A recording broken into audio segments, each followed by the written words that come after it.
ជំរាបសួរបងប្អូនទាំងអស់គ្នាថ្ងៃនេះខ្ញុំមានវីដេអូខ្លីមួយដែលបង្ហាញអំពីរបៀបធ្វើទឹកតៅហ៊ូសម្រាប់ជ្រលក់ពិសាជាមួយនឹងម្ហូបផ្សេងៗបងប្អូនខ្លះប្រហែលជាធ្លាប់បានមើលវីដេអូនេះហើយដោយសារនេះមិនមែនជាវីដេអូដែលខ្ញុំធ្វើថ្មីនោះទេខ្ញុំបានកាត់វាចេញពីវីដេអូមុនរបស់ខ្ញុំដើម្បីឲ្យបងប្អូនអាចស្រួលរកមើលឥឡូវនេះសូមអញ្ជើញតាមដានអំពីវិធីធ្វើទាំងអស់គ្នាដំបូងយើងត្រូវការតៅហ៊ូប្រៃកន្លះកែវយើងត្រូវកូរវាចូលគ្នាឲ្យបែកម៉ដ្ឋជាសាច់តែមួយ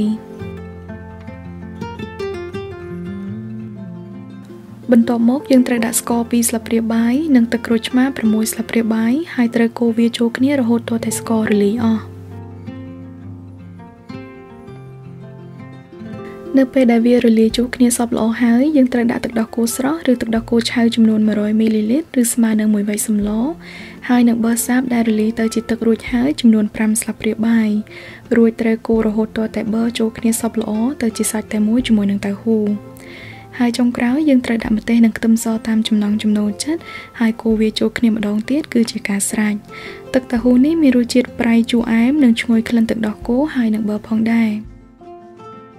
អរគុណច្រើនបងប្អូនទាំងអស់គ្នាដែលបានចំណាយពេលទស្សនាវីដេអូមួយនេះប្រសិនបើបងប្អូនចូលចិត្តសូមជួយចុច like និង subscribe YouTube Channel និង Facebook Page របស់ខ្ញុំផង